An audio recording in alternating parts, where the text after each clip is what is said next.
بسم اللہ الرحمن الرحیم۔ السلام علیکم۔ سب سے پہلے درود پاک، اللہم صلی علی محمد وعلی آل محمد وبارک وسلم۔ ہماری جو آج کی ویڈیو ہے نا، اس کا جو موضوع ہے نا، اس کا نام ہی بہت پیارا ہے۔ اس کا نام ہے والدین کی عظمت۔ تو کہتے ہیں نا، سب سے بڑی سعادت ہے ماں باپ کی خدمت۔ سب سے بڑی سعادت ہے ماں باپ کی خدمت، سب سے بڑی عبادت ہے ماں باپ کی خدمت۔ موضوع کو توجہ کے ساتھ دیکھیے گا، بڑی مزیدار ویڈیو ہے، کیونکہ ماں اگر جنت ہے نا تو باپ اعلیٰ دروازہ ہے جنت کا۔ ماں اگر جنم دیتی ہے نا تو باپ زندگی دیتا ہے۔ ماں اگر چلنا سکھاتی ہے نا بچے کو، پاؤں کے اوپر کھڑا کر کے چلنا سکھاتی ہے نا تو باپ دوڑنا سکھاتا ہے۔ ماں اگر کھڑا ہونا سکھاتی ہے نا تو باپ دیر تک کھڑا رہنا سکھاتا ہے۔ ماں اگر بچے کی حفاظت کرتی ہے نا، اپنے بچے کی حفاظت کرتی ہے نا ماں، تو جو باپ ہوتا ہے نا وہ ماں اور بچے دونوں کی حفاظت کرتا ہے۔ ماں اگر گھر کو سجاتی ہے، گھر سجانے میں ماہر ہے، اپنے گھر کو خوبصورت رکھتی ہے، مگر گھر کو بناتا باپ ہی ہے۔ ماں کی گود اگر مدرسہ ہے، ماں کی گود اگر مدرسہ ہے، بچہ اس میں سے بہت کچھ سیکھتا ہے، تو باپ اس کی عمارت ہے۔ مشہور منقولہ ہے کہ ماں کے پاؤں کے نیچے جنت ہے، تو یاد رکھیے باپ ہی اسے جنت کا حقدار بناتا ہے۔ ماں بہت ہی شفیق ہوتی ہے تو باپ بہت ہی مہربان ہوتا ہے۔ اس لیے پیارے نبی صلی اللہ علیہ وآلہ وسلم نے فرمایا، باپ کی رضا میں اللہ پاک کی رضا ہوتی ہے۔ رب کو راضی کرنا ہے تو پہلے ماں اور باپ کو راضی کرنا سیکھیں۔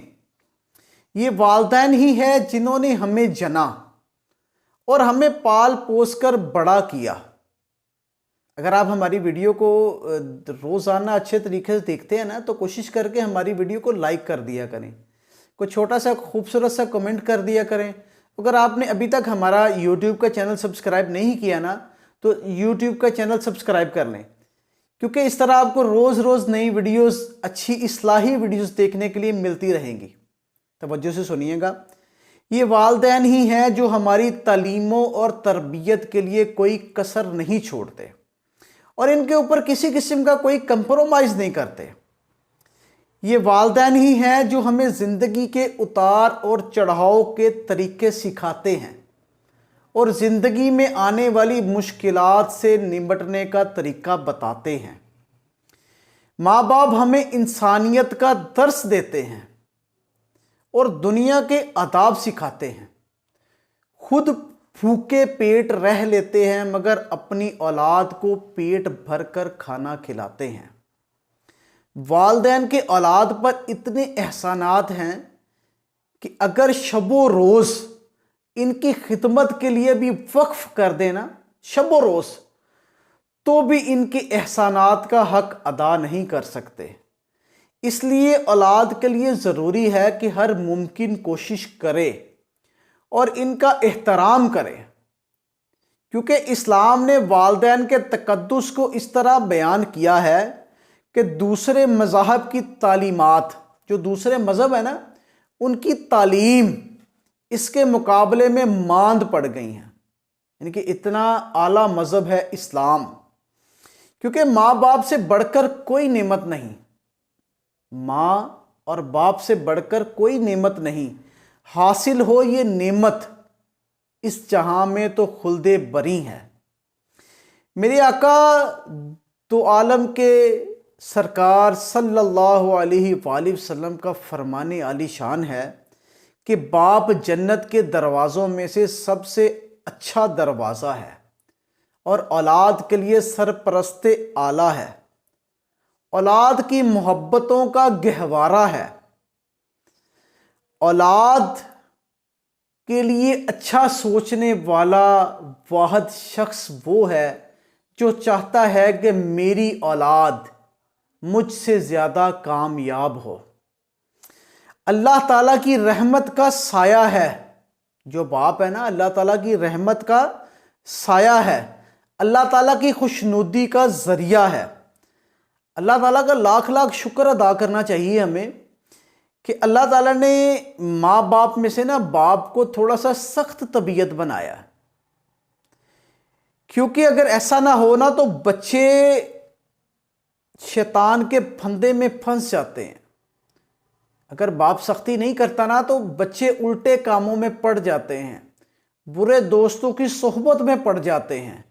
ان کو بچانے کے لیے باپ کو تھوڑا سا سخت ہونا پڑتا ہے، اور جو ماں ہوتی ہے نا، ماں کو چاندی کی طرح ٹھنڈا بنایا اور باپ کو سورج کی طرح گرم۔ اسی طرح ماں کا سہ حرفی لفظ ماں بڑی محبت اور احترام کا حامل ہے۔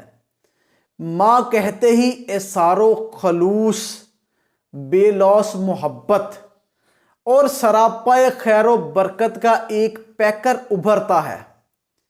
ماں کی زندگی کا مقصد صرف اور صرف اپنی اولاد کی بھلائی اور خیر و برکت ہوتی ہے۔ ماں کے اجزائے ترکیبی کا اگر جائزہ لیا جائے نا تو معلوم ہوگا کہ محبت کرنا اس کا شیوا ہے۔ اولاد سے کتنی محبت کرتی ہے ماں، یہ ماں کا شیوا ہے۔ اثار کرنا اس کا ایمان ہے، اور بچے پر ناز کرنا اس کی کمزوری ہے۔ انسانیت میں سب سے خوبصورت لفظ ماں ہے، کیونکہ آپ نے دیکھا ہوگا اکثر کہ کوئی چیز گھر میں آتی ہے نا، اگر چیز تھوڑی ہوتی ہے نا تو ماں کہتی ہے مجھے تو یہ چیز پسند ہی نہیں، یا اگر آپ کو چیز تھوڑی لگتی ہے تو ماں یہ کہتی ہے کہ میں نے تو پہلے ہی کھانا کھا لیا ہے، میں نے تو پہلے ہی کھا لی ہے، یہ آپ لوگوں کے لیے ہی حصہ پڑا ہوا ہے۔ آپ نے دیکھا ہوگا روٹین میں اس طرح ہی ہوتا ہے، کیونکہ جو ماں کا رشتہ ہے نا، یا ماں کا نام ہے، یہ بہت ہی پیارا نام ہے۔ بہت خوب کہا ایک شاعر نے، ایک مدت سے میری ماں سوئی نہیں تابش۔ کہتا ہے کہ ایک مدت ہو چکی ہے میری ماں سوئی ہی نہیں تابش، کیونکہ میں نے ایک بار کہا تھا ماں مجھے ڈر لگتا ہے۔ ماں کی جو گود ہوتی ہے نا، انسانیت کا پہلا مکتب ہے۔ ماں کا دوسرا نام جنت ہے۔ ماں کا دوسرا نام جنت ہے۔ ماں کے بغیر کائنات نامکمل ہے۔ ماں کی خدمت عبادت ہے۔ ماں ایک آہ ہے جو سیدھی عرش پر جاتی ہے۔ شاعر نے پھر خوب کہا ہے، رہتے ہیں میرے ساتھ فرشتے دعاؤں میں، رہتے ہیں میرے ساتھ فرشتے دعاؤں میں خوش نصیب ہوں میری ماں حیات ہے۔ الحمدللہ۔ پیارے نبی صلی اللہ علیہ وآلہ وسلم کا فرمان ہے، ماں یا باپ میں سے کوئی اگر بوڑھا ہو جائے تو ان کو اف تک نہ کہیں۔ ماں یا باپ دونوں میں سے کوئی بھی بوڑھا ہو جائے تو ان کو کسی قسم کا کوئی جواب مت دیں، ان کے آگے بولنے کی غلطی مت کریں، ان سے بدتمیزی یا اونچی آواز میں بات مت کریں، کیونکہ یہ چیزیں آپ کی دنیا اور آخرت برباد کر سکتی ہیں۔ کوئی بھی ایسا کلمہ اپنی زبان سے مت نکالیں جس سے ان کی شان میں گستاخی ہو یا کسی قسم کی کوئی بھی ان کی شان میں کمی آئے۔ ایک شخص اپنی والدہ کو کمر پر اٹھائے طواف کر رہا تھا، حج کے دن تھے، اپنی والدہ کو کمر پر اٹھائے طواف کر رہا تھا۔ اس شخص نے آقا علیہ الصلوۃ والسلام سے عرض کی کہ یا رسول اللہ صلی اللہ علیہ وآلہ وسلم، کیا میں نے اپنی والدہ کا حق ادا کر دیا ہے؟ کیسا سوال پوچھا کہ کیا میں نے اپنی والدہ کا حق ادا کر دیا ہے؟ تو پیارے نبی صلی اللہ علیہ وآلہ وسلم نے فرمایا کہ نہیں، تم نے ایک سانس کا حق بھی ادا نہیں کیا۔ تو ہم کیسے شخص ہیں، کیسے لوگ ہیں؟ ہم اپنے والدین کے ساتھ کس طرح پیش آتے ہیں؟ ہمیں اپنا محاسبہ کرنا پڑے گا کہ ہم کتنے بدتمیز اور بد زبان ہیں، کیونکہ ہمیں اپنے والدین کے ساتھ بات کرنے کی تمیز ہی نہیں۔ اگر ہم یہ سوچتے ہیں نا کہ اگر ہم اپنے والدین کے ساتھ بدتمیزی کریں گے، ان کے ساتھ کوئی ناانصافی کریں گے، اور کل کو ہماری اولاد ہمیں اچھا سمجھے گی، ہم کہیں کہ ہماری بیوی، ہمارے بچے بہت ہی اچھے ہیں، ہمارے بہن بھائی اچھے نہیں ہیں، یا ہمارے ماں باپ اچھے نہیں ہیں، تو یہ ہماری بے وقوفی ہوگی۔ اللہ پاک ہمیں اپنے والدین کا فرما بردار بنائے اور ان کی خدمت کرنے کی توفیق عطا فرمائے۔ آمین۔ جزاک اللہ۔